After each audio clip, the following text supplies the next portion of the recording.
शंकर सुवन केसरी नंदन तेज प्रताप महाजगबंदन। चौपाई के इस अंश का अर्थ है, हे शंकर के अवतार, हे केसरी नंदन, आपके महान पराक्रम और यश की संसार भर में वंदना होती है। इसमें सुवन शब्द सुमन से आया है, जिसका मतलब पुष्प होता है, यानी कि पौधे का ही अंश। उसी तरह हनुमान भी भगवान शंकर के ही अवतार यानी कि अंश स्वरूप हैं और उनके ही अंश से उत्पन्न होने के संबंध में इस बात को कही गई है। सती साध्वी अंजना माता ने पुत्र कामना से भगवान शंकर को प्रसन्न करने के लिए उग्र तपस्या की थी। दीर्घ काल बीतने पर भगवान शंकर उनके तप से प्रसन्न होकर प्रकट हुए और उन्हें वरदान मांगने को कहा। तब अंजना ने शंकर भगवान के सदृश भोले भक्त और पवन के समान पराक्रमी पुत्र प्राप्ति की कामना की। शिवजी ने कहा, रुद्रगणों में 11वें महारुद्र तुम्हारे पुत्र होंगे। तुम हाथ फैलाकर एवं आंखें बंद करके मेरे ध्यान में खड़ी रहो। थोड़ी देर में पवन देव तुम्हारे हाथों में प्रसाद रखेंगे।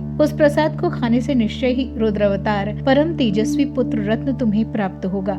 ऐसे कहकर शिवजी अंतर्ध्यान हो गए। इसी बीच अयोध्या में राजा दशरथ के पुत्र कामेष्ठी यज्ञ में अग्नि देवता से पायस का प्रसाद दशरथ जी को प्राप्त हुआ, जिनका तीनों रानियों में वितरण हुआ। कैकेयी के हाथ से पायस अंश को सहसा एक चील ने झपट लिया और उसे लेकर आकाश में उड़ गई। उसी समय भगत कृपा से भयंकर आंधी उठी और वो पायस चील के मुख से छूटकर पवन देव द्वारा अंजनी के हाथ में गिरी। तत्क्षण अंजना ने उसे खा लिया। उस पायस से वो गर्भवती हुई और चैत्र शुक्ल पूर्णिमा को मंगलवार के दिन मंगल बेला में श्री हनुमान जी का जन्म हुआ। इसीलिए उन्हें शंकर सुवन कहते हैं। कहावत तो एक और है, और वो ये कि एक बार शिवजी ने श्री रामचंद्र जी की स्तुति की और उनसे ये वर मांगा कि हे प्रभु, मैं दास भाव से आपकी सेवा करना चाहता हूँ, इसलिए कृपा करके मेरे मनोरथ को पूर्ण करे। श्री रामचंद्र जी ने शिवजी के प्रेम के वशीभूत होकर तथास्तु कहा। कालांतर में शिवजी हनुमान के रूप में अवतरित होकर श्री रामचंद्र जी के प्रमुख सेवक बने।